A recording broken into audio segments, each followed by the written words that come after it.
De retour sur le plateau, j'ai le plaisir, le privilège vraiment d'avoir trois guests exceptionnels autour de cette table. Maintenant, on va parler vision, produit, roadmap, comment aligner l'entreprise. Je pense que c'est un challenge que tout le monde autour de cette table connaît au quotidien. Thibaut, peut-être pour te représenter rapidement pour ceux qui n'étaient pas là à la table des entrepreneurs tout à l'heure, est-ce que tu peux te présenter? Donc moi c'est Thibaut Renouf, je suis le co-CEO de Partout. Partout, on est une start-up de 220 collaborateurs qui accompagne les magasins pour développer leur activité sur Internet. Donc on gère la visibilité en ligne de 200 000 points de vente sur notamment Google Maps, Waze, etc. Ça fait beaucoup de gens que vous aidez au quotidien. C'est très Exactement. Savinien, peut-être dans la même lignée. Ouais, bah, alors moi, Savignan Luc Béreil, je suis CPO chez Partout. Alors, je ne vais pas représenter l'entreprise, donc je vais passer la main à Rémi plutôt. Et donc Rémi. Et donc Rémi, et moi je suis CPO du groupe Se Loger. Voilà. Ça fait pas mal de problématiques également au quotidien. On va en parler. Non, en petite introduction, c'est vrai qu'on le sait, il y a toujours plein de sujets. Toutes les entreprises se posent toujours 10 000 questions sur où est-ce qu'on va, quelle est la prochaine étape. Plein de sujets qui apporteraient de la valeur à l'entreprise, mais qui peuvent impacter énormément. Il y a des logiques du coup de priorisation pour se focuser vraiment sur l'essentiel. Qu'est-ce qu'on va mettre dans la roadmap des prochains mois, des prochaines années. Alors d'un point de vue produit, mais également d'un point de vue, je pense, toute l'entreprise finalement qui se pose ce genre de questions. J'ai envie de commencer, on parle de vision produit, peut-être messieurs les CPO. Pour vous, qu'est-ce qu'une vision produit et surtout quelle est celle de votre entreprise, enfin de l'entreprise que vous représentez? Savinien, je te laisse commencer.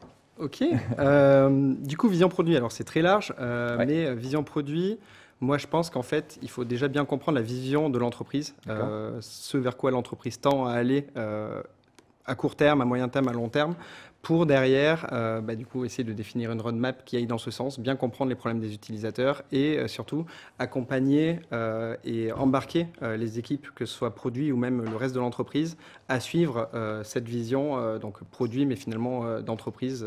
Voilà. Les deux sont très intrinsèquement liés. Ouais, exactement. On va en parler. Et vision produit, je suis d'accord avec ce que tu viens de dire et je rajouterais que ça change aussi pas mal selon la taille de la boîte. La vision produit, évidemment, elle est alignée avec la vision stratégique de l'entreprise et elle doit avant tout se définir en accord avec la vision stratégique de la boîte et aller dans ce sens-là. Et donc, il faut qu'elle réponde aux enjeux stratégiques.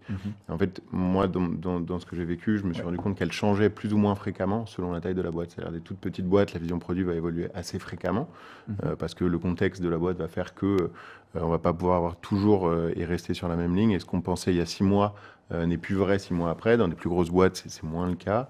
Ça va dépendre aussi des boîtes qui lèvent des fonds. Selon la levée de fonds, on a plus ou moins de budget, on a plus ou moins de capacité. Donc ça dépend aussi pas mal de ça, mais elle découle de la vision stratégique de manière certaine. Et du coup, chez Se Loger, alors toi, je sais que tu es en contact avec plusieurs marques, mais en tout cas, la marque Se Loger, c'est vrai que c'est une marque importante que tout le monde connaît. C'est toi qui l'as construit ou elle était déjà là quand tu es arrivé, elle est encore là? Comment ça se passe de ton côté? Comment ça s'est passé? Parce que tu es arrivé il n'y a pas non plus très très longtemps chez Se Loger à ce poste-là.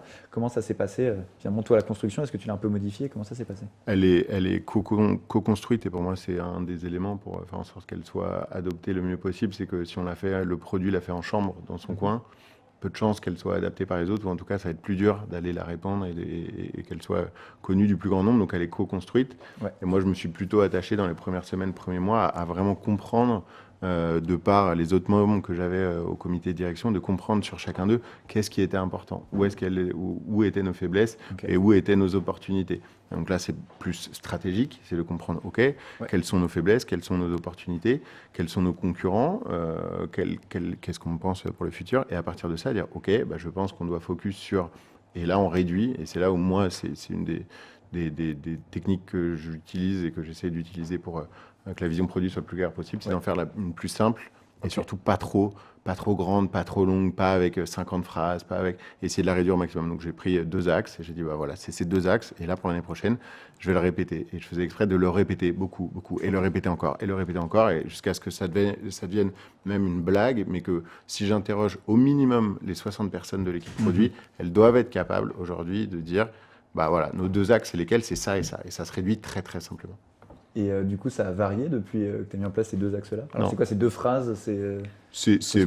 Même ces 2 mots, ces 2 mots, c'est expert et moderne. C'est les 2 positionnements qu'on veut adopter, nous, en tant que marque. Alors que la particularité chez Se Loger, c'est que moi, je m'occupe du B2C, donc tous les produits frontaux pour nos clients. On a Se Loger que tout le monde connaît, mais il y a Logikimo, on a vacances.com, on a Luxe Résidence, on a 11 marques. Et en gros, c'est de dire, il y a 2 axes sur lesquels il faut qu'on appuie particulièrement et tous nos produits et toutes nos priorisations doivent découler de ces 2 axes d'un côté ou d'un autre. Donc, c'est soit aller renforcer un positionnement moderne, soit aller renforcer un positionnement d'expert sur le marché de l'immobilier. Et donc, toutes nos features doivent découler de ces 2 choses-là. Donc, c'est évidemment très simple.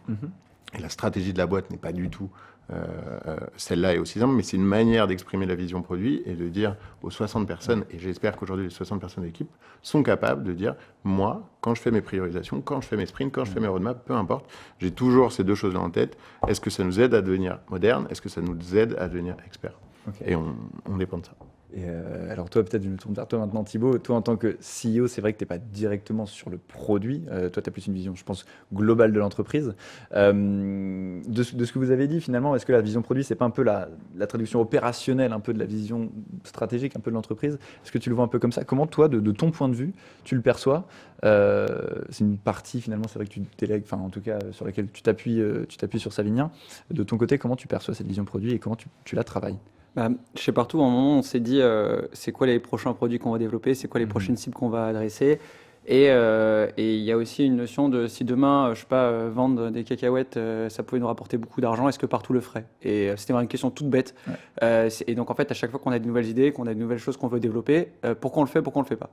Et donc on s'est recentré, on s'est dit ok, qu'est-ce qu'on veut apporter? On s'est dit on veut apporter de l'activité au point de vente. Donc si ça concerne du e-commerce, c'est pas pour nous. Donc en fait, on s'est recentré parce qu'au début d'une activité, quand ça commence à croître, on va avoir tendance à vouloir développer 1000 produits et on va lancer des projets. Alors ça, il n'y avait pas encore Savinien et il n'y avait pas d'équipe produit.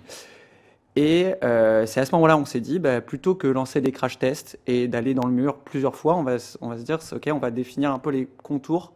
Je pense pour la vision produit au début, et ensuite elle va s'affiner.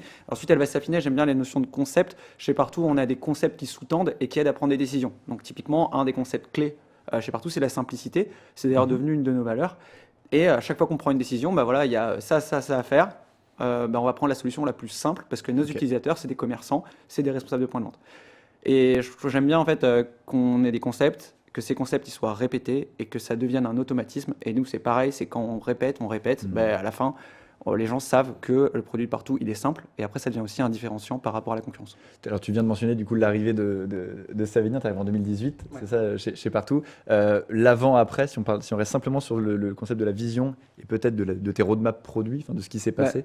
Avant, on n'avait quasiment pas d'équipe produit. C'était le début. Alors, il y a eu 2 personnes qui ont commencé à construire, qui avaient un background plutôt tech et un autre sales. Donc, on s'est dit, on va construire une équipe produit avec un sales et un tech. Ok. C'est un concept. C'est un concept. C'est plus dur que ce qu'on imaginait. Et donc, on a gardé ces personnes dans l'équipe produit. Et Savinien nous a rejoints. Et oui, il y a eu un avant et un après. C'était une période qui était plus difficile. On arrivait à une fin de cycle avec notre CTO, etc. Donc, on a reconstruit une équipe et on avait notre CTO, le nouveau CTO qui venait de Théodo, et notre CPO qui avait aussi une forte expérience. Donc, on a regroupé ça et on a développé toute l'équipe, on a tout restructuré et aujourd'hui, ça n'a rien à voir avec ce que c'était avant, bien entendu. Ouais, toi, tu as vu les chantiers peut-être quand tu arrives. Il y a effectivement cette vision. Alors, Partout, ce n'est pas une boîte qui a 100 ans non plus. Donc, je pense que la vision était assez claire, en tout cas la vision stratégique. Toi, en tant que CPO, en tout cas en tant que responsable produit finalement qui arrive, où il n'y a pas encore grand-chose, en tout cas, il y a eu des tentatives. Comment est-ce que tu l'as construite? Alors, il y a des outils, je vais parler par exemple du Lean Canva. C'est des outils très... remplir des cases, etc. Est-ce que tu t'appuies là-dessus? Tu as des personnes qui nous regardent qui ont du mal un peu à construire leur vision. Quel conseil vous donneriez tous? Peut-être toi, Savinien, pour commencer, comment tu t'y es pris? Est-ce qu'il y a des outils, tu as mis en place des OKR? Comment ça se passe? Est-ce qu'on utilise des outils de ce style-là? Alors moi déjà, quand je suis arrivé chez Partout, je ne suis pas arrivé en tant que CPO. La première chose, c'est que je suis arrivé en tant que PM. C'était déjà aussi comprendre comment fonctionnait l'organisation. Je ne savais pas encore qu'on avait prévu que ça. On l'a négocié. On le savait, on le savait, mais bon, il y avait quand même des gros chantiers à lancer. Il y avait une grosse dette technique. Je suis arrivé dans un contexte un peu difficile où il y avait beaucoup de départs, ce que disait Thibaut, un CTO du coup qui partait. Il y avait 2-3 ingénieurs qui partaient aussi à ce moment-là. C'était assez compliqué. Et on nous demandait du coup de sortir plein de fonctionnalités sans qu'il y ait vraiment de roadmap défini. L'objectif, c'était de rattraper un peu du retard ou de remettre au propre la feuille de route. Du coup, un des premiers trucs qui a été, qu'on a dû faire, c'est mettre en place une équipe produit. Donc, recruter des gens, avoir des appétences design au début. Ensuite, la personne qui était sales chez nous, on l'a plus passé côté product marketing parce qu'on avait des besoins de communication qui étaient un peu différents. Et ensuite, derrière, on s'est penché sur le sujet de la roadmap. La roadmap, on partait de pas de roadmap à il faut que l'équipe produit commence à owner la roadmap et commence à proposer des choses pour potentiellement démontrer à la strat que de temps en temps, ils prennent des bonnes décisions, mais aussi de temps en temps, ils ne prennent pas forcément des bonnes décisions et qu'il faut les challenger là-dessus. Donc en fait, au début, on a fait un truc assez simple. On allait voir chacune des équipes en disant donnez-nous tous vos sujets, etc.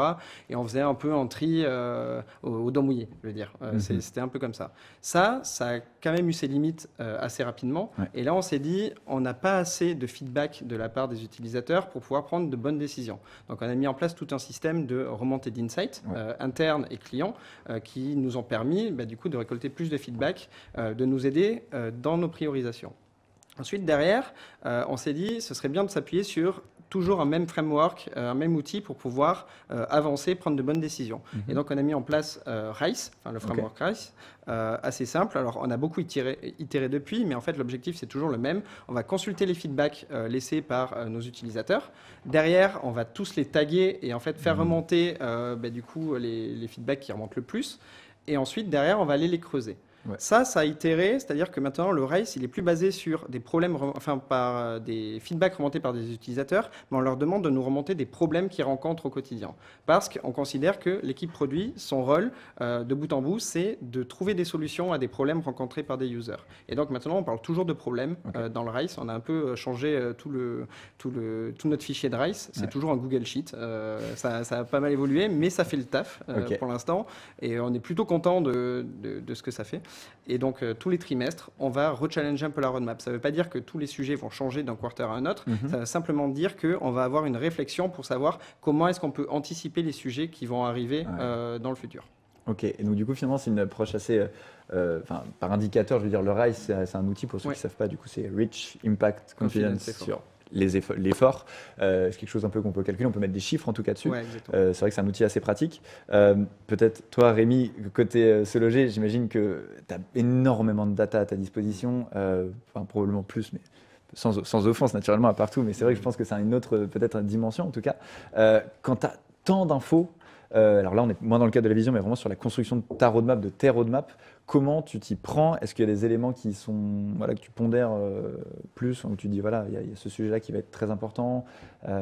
Comment ça se passe? Est-ce que tu fais également une priorisation avec un outil comme le RICE? Alors, pas forcément. Il y a certaines équipes qui prennent le RICE, mais je me reconnais beaucoup dans la présentation parce que c'est ce qu'on utilisait pour le coup dans une expérience précédente chez Captain, chauffeur privé, où la taille de boîte fait que, et donc on avait essayé plusieurs modèles et on avait commencé par, au début c'était un fichier Excel, c'est quand c'était le CEO qui gérait le produit, et puis je suis arrivé, j'étais pas non plus CPO, j'étais Deputy Head of Product ou un truc comme ça. Okay. Et où on commence à regrouper sur un fichier Excel, etc. On pourrait parler de Excel ou pas, mais je suis toujours à Excel, même dans une boîte, même dans une équipe produit de 60 personnes. On vient de faire l'exercice pour Q3 et on a fait un fichier Excel pour toutes les équipes.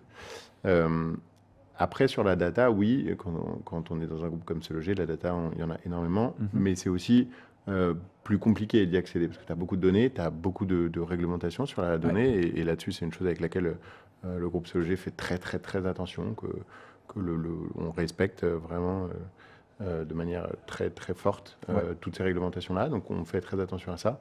Par contre, on en revient toujours au user pain point et au user problem, et c'est comme ça qu'on a débuté la priorisation des 19 équipes, c'était il y a une semaine, c'est que chaque équipe présente son top 5 des user pain points qu'elle doit adresser. Et on commence par ça. Et en fait, on ne va pas forcément chercher un outil hyper compliqué ou des algorithmes hyper compliqués ou tout un tas de choses. On repart de, OK, quels sont les 5 plus gros problèmes utilisateurs que tu veux tacler. Ensuite, on peut justifier, on peut illustrer ces 5 pain points par de la data et à dire pourquoi celui-là c'est ton plus gros, parce qu'en fait X% de nos users remontent que, ou parce qu'en fait on a un taux d'abandon sur le funnel qui est de temps, etc. Donc on va illustrer avec de la data ces points-là, et ensuite on va aller proposer des priorisations. Ça reprend du RICE, mais en gros tu dis OK, combien ça coûte, combien ça rapporte. Et ouais. Et tu vois, et tu fais ton. Après, il y a évidemment plein de raisons de contexte, mais on repart toujours de cette partie-là. Cette problématique-là, je veux dire que les responsables produits, en tout cas, ont de construire une roadmap qui plaise un peu à tout le monde, qui soit techniquement faisable. Enfin, voilà, que le rapport. Elle ne doit pas plaire à tout le monde. Alors voilà. Si elle plaît à tout le monde, c'est qu'elle n'est pas bonne. Voilà. Parce que Bah, je vais C'est mettre comme ça, c'est ce que je dis, je leur dis tout le temps, je leur dis si vous sortez de votre salle de prio, Ouais. quand vous avez réuni autour de la table, elle n'est pas faite par le produit pour le produit déjà. Elle est faite par le produit qui l'organise et qui la own, mais elle est faite avec, tu mets autour de la table ton marketing, tes sales, selon la boîte où c'est, tes ops, ton service client, peu importe, ça dépend de ce que tu gères comme équipe, mais si tu sors de la salle quand tu as fait ta prio et que tout le monde est content, c'est que tu l'as mal fait. Enfin, Ok. j'exagère, Ça mais manque de challenge. Ça manque j'exagère, de... mais tu as un mauvais produit si tu fais ça, parce que c'est-à-dire que tu fais plaisir à tout le monde. Et en fait, si tu priorises bien, tu vas devoir trancher, faire des choix pour aller focus vraiment sur la partie qui est plus importante. Pour l'instant, ça ne veut pas dire que tu diras non tout le temps à cette personne. Ça Bien veut sûr. juste dire qu'à un instant donné, à un état donné, tu vas devoir dire non à certaines pour dire oui à d'autres et vraiment mettre le poids sur certaines. Sinon, tu dis oui à tout le monde, tu fais un peu de chaque, mais tu ne vas pas vraiment tacler un problème. Et c'est ce qui n'est pas facile, mais il faut... On Bien dit sûr. savoir dire non, etc. Ok, mais c'est surtout, en fait, tu sais que tu ne dois pas faire plaisir à tout le monde. C'est C'est une bien, évidence. je te vois hocher la tête. Ouais. Toi, peut-être. Alors, Thibaut, C'est toi, marrant parce que de je ton pense que côté.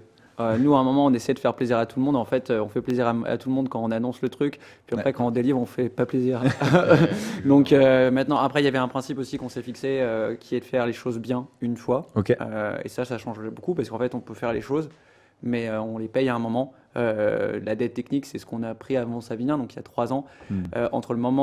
Sur les 3 dernières années, je veux dire, moi j'ai découvert vraiment à fond ce que c'était une équipe produit, les différents profils. Parfois, Savinien il me dit on devrait recruter tel type de profil. Je suis obligé d'aller regarder un peu pour voir exactement ce qu'ils font au sein d'une équipe. On est à 5 feature teams, donc la structure, c'est assez bluffant de l'extérieur. Alors, je suis à l'intérieur de la priorisation, mais de l'extérieur de l'équipe produit. Donc, ça, c'est un point important. Après, je rajouterais juste le point strat. Qui est hyper clé pour nous. Donc il y a une vision qui est portée donc, par Thibaut Lévy-Martin et moi sur des marchés. C'est-à-dire que nous, typiquement, on a 2 personas. On a les grands comptes. Typiquement, notre client, c'est le directeur marketing de Carrefour. Ouais. Et on a le SMBs, donc Small and Medium Business, qui est le petit commerçant. Et une des stratégies aujourd'hui qu'on est en train de voir, c'est quelle est la part qu'on alloue à ces 2 métiers, ces 2 personas. Et c'est la même chose pour les produits. Si on se dit demain, notre produit clé, ça va être les messages. Donc ça, c'est un nouveau produit qu'on est en train de lancer. Cet appui, il va devoir influencer la roadmap. Donc il y a toujours un aspect strat vision business, c'est-à-dire qui je vais chercher, comment je me différencie, sur quel produit, qui va être aussi des nouvelles choses, qui est la vision de l'entrepreneur et du dirigeant. Et à côté, les problèmes qui sont remontés. Et dans le meilleur des cas, et c'est ce qu'on espère, c'est que les problèmes qui sont remontés sont en lien avec la vision. Mais parfois, il faut faire des arbitrages. Et alors toi, je me permets de te poser la question à toi, parce que là, tu as en face de toi 2 responsables produits. Toi, qu'est-ce que tu aimes entendre pas obligatoirement ce qui te fait plaisir, mais qu'est-ce que tu aimes entendre? Qu'est-ce que tu vas chercher chez un directeur produit? Voilà, est-ce que c'est justement, plus je suis en désaccord avec lui, plus j'apprécie, parce que ça me permet, moi, de mieux construire? Ce que je préfère entendre, c'est quand la feature qu'on a utilisée, qu'on a développée, elle est utilisée. Je pense que c'est ça le truc qu'on préfère entendre. Parce que le pire truc, et ça nous est arrivé, c'est on croit dans un truc, les feedbacks, les clients, les prospects, ils disent qu'ils veulent quelque chose, on sort un truc et en fait, personne l'utilise. Et ça, je pense que c'est le pire truc qu'on aime pas entendre. Par contre, quand on sort une feature, on a sorti les templates de réponse qui sont en fait, quand on est un petit commerçant, on doit répondre à ses avis et on met des templates dynamiques pour proposer des réponses suggérées en fonction du nom, en fonction de si c'est un avis positif ou pas. Ouais. Et on a vu que c'était très adopté. Et donc, en gros, ce qu'on aime bien entendre, c'est quand les produits qu'on fait, ils sont appréciés par les clients. Après, il faut savoir aussi que on fait des points à 4 avec le CPO, Savinien, Thibaut et moi, et c'est des points houleux parce qu'on les fait tous les trimestres, parfois un peu plus. Et il y a 20 minutes, Savinien m'en parlait en me disant le dernier point était quand même un peu houleux. Et donc, oui, c'est des débats, c'est aussi hyper enrichissant. C'est pas des points de vue qui sont similaires parce que parfois on se dit c'est juste un bouton. Donc on a une formation sur c'est jamais juste un bouton. C'était le titre de la formation. Très fort. Parce que nous parfois on dit mais on veut juste le bouton. Ça va pas prendre beaucoup de temps. Donc oui, on a plein de débats. Et aussi ce que je préfère, c'est comprendre pourquoi. Alors, en tant que dirigeant, on nous dit ouais, on peut pas faire ça. S'il y a rien, c'est pas agréable. J'ai envie de dire mais si on peut. Et ce qu'on aime bien, c'est qu'on nous explique pourquoi c'est pas faisable en temps. Et je pense que le partage de la roadmap et l'alignement des équipes, ce qui est le sujet aujourd'hui, c'est surtout un sujet de compréhension. Okay. Si on comprend, on accepte. C'est phrase forte, ce côté, si on comprend, on accepte. Effectivement, tu fais bien. Le sujet, là, c'est l'alignement. Tu disais, Rémi, on ne peut pas faire plaisir à tout le monde. Mais en attendant, le but, c'est de pouvoir aligner du moins les gens. Ça ne fait pas plaisir à tout le monde, mais on va dans la même direction. Est-ce que toi... C'est différent. c'est tout à fait différent. Quand Ouais, on exactement. sort si tu imagines une salle fermée où les gens font leur prio, quand ils sortent de cette salle-là, ils ne doivent pas tous être contents. Mais Par contre, ils doivent tous avoir compris pourquoi. Et être capable de dire, bah non, mon truc, il n'a pas été pris. Ouais. Ça m'embête, pour le dire poliment, mais ça m'embête. Ouais.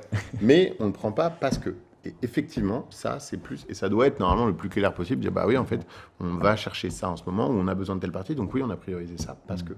Et ça doit être hyper clair. Ouais. Tu l'as senti, toi, un peu, peut-être parfois chez Partout, alors même s'il y a une bonne entente, même si la société croit bien, est-ce que tu as senti parfois cet écart où on ne te comprenait pas, où tu disais, mais je vous explique pourtant. Ouais, alors Ouais. c'était un peu le cas au début parce que moi je suis arrivé avec plein de mots barbares pour n'importe qui d'autre qu'une équipe produit. Rien que le RISE par Le exemple, franglais, ouais. expliquer un peu à tout le monde, faire comprendre aux gens comment était définie la roadmap.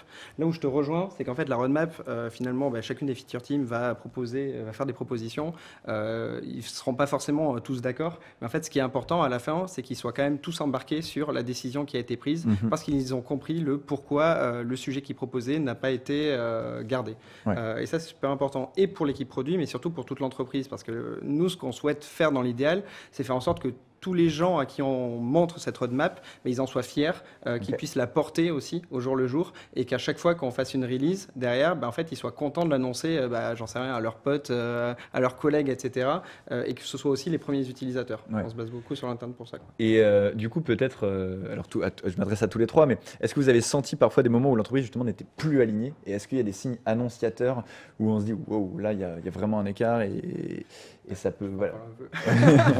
Moi, pas du tout. Ouais, moi je peux en parler un peu pour notre dernière roadmap du coup. En fait, je pense que il y avait deux alignements. Est-ce qu'on part sur le focus grand groupe ou est-ce qu'on part sur le focus SMBs? Et donc en fait, nous, notre roadmap, elle était ni orientée pour l'un ni pour l'autre. En fait, on avait trouvé un peu un compromis. En fait, les compromis, c'est pas forcément bon. En fait, je pense qu'il faut vraiment aligner la vision de l'entreprise et derrière faire découler une roadmap de cette vision-là. Et donc en fait, si on se dit notre focus pour les 6 prochains mois, c'est les grands groupes, et bien dans ce cas-là, faisons en sorte que la roadmap elle soit très orientée là-dessus. Ouais. En revanche, si notre vision c'est les SMBs qu'on veut atteindre, je ne sais pas, de 20 à 30% de plus de SMBs, en fait, on doit aligner notre roadmap pour atteindre cet objectif-là. Donc en fait, on l'a un peu ressenti, mais surtout, c'est un apprentissage qu'on aura pour le prochain trimestre. Quand on va rechallenger la roadmap, cette fois-ci, la première chose qu'on prendra en compte, c'est vers où va l'entreprise pour quelle l'aligner. cible, en fait. Exactement. Ouais, il y a un sujet aussi, sur l'exemple que prend Savignin qui est multifactoriel. Le premier, c'est qu'on fait 95% de notre chiffre d'affaires avec les grands comptes, mais que plus de 50% de notre croissance c'est avec les petits commerçants. Ouais. Donc en fait, la question c'est est-ce que je favorise l'existant ou est-ce que je favorise le futur? Donc il y a un premier sujet. Et en plus, il y a un deuxième aspect qui est aussi fort, c'est que chez Partout, on a 2 CEO. Donc il y a Thibault Lévy-Martin qui est le fondateur, moi qui ai rejoint l'équipe il y a 5 ans, et quand on était 10, et qui est aussi le poste de CEO. Je suis plutôt directeur général, lui président. Ouais. Et donc moi je gère l'existant et je fais croître les grands comptes, et lui est très petit commerçant en ce moment. Donc il y a eu aussi ce côté d'avoir deux dirigeants, deux CEO, plus le futur et ce qui nous fait vivre, et qui aussi, qui est quand même en croissance de 80% par an. Mais les petits commerçants, c'est un marché infini pour nous. Ces problématiques-là, un peu toi, tu as pu les connaître peut-être quand il y a plusieurs têtes, alors peut-être pas obligatoirement 2 CEO, mais peut-être 2 board ou 2 co-dires, disons, qui te tiraient peut-être dans tous les sens. Alors tu l'as, et tu l'as souvent, je ne sais pas si c'est le cas ou pas, mais tu l'as assez souvent avec les sales. Ça revient assez souvent parce que c'est les gens qui ont la data la plus simple et mesurable, on va dire. C'est un client qui arrive sur la table et qui dit bah voilà, on a 3 millions de contrats si on fait cette feature. Et là, pour aller dire non, quand tu fais 3 millions et que ton chiffre à l'année c'est 6, il faut vraiment avoir une bonne justification, et des fois ça vaut le coup, des fois non, des fois ça vaut le coup de les avoir. Donc cette question, elle se pose évidemment très souvent, et d'être partagée. Maintenant, le but, les compromis, je trouve qu'on en fait déjà en fait. Sans même s'en rendre compte. Là, j'ai entendu que vous avez 5 feature teams. Nous, on en a 19. En fait, quand on regarde, On en fait déjà. Je ne sais pas comment sont organisées vos 5 feature teams, mais moi, dans les 19, elles sont déjà réparties par acteurs différents ou par marché. Donc, en fait, on est déjà en train de faire des compromis, de dire sur toute ma force de frappe et sur toute la bande passante qu'on peut attribuer à faire du développement technique, on a déjà une partie qui est attribuée sur un sujet et déjà une partie qui est attribuée sur un autre sujet. Donc, on divise déjà les forces par rapport à des sujets. Il faut bien comprendre que ça, c'est déjà une sorte de compromis. Dans un monde qui pourrait être parfait, on pourrait se dire, en fait, on les met toujours et on re-challenge tous les mois. Et on re-challenge, on remet toutes les équipes ensemble. Et ben, en fait, cette découpe de feature team, elle fait sens pendant ce trimestre-là, mais au bout du prochain trimestre, on les refait. Parce que là, la stratégie, c'est ça. Donc, d'avoir une équipe qui va être dédiée au SMB, une équipe dédiée aux grands comptes, une équipe dédiée aux ops, etc. Bah, peut-être qu'en fait, c'est le SMB, on l'enlève complètement pour le prochain trimestre, on met tout sur les grands comptes et on verra après, on les changera.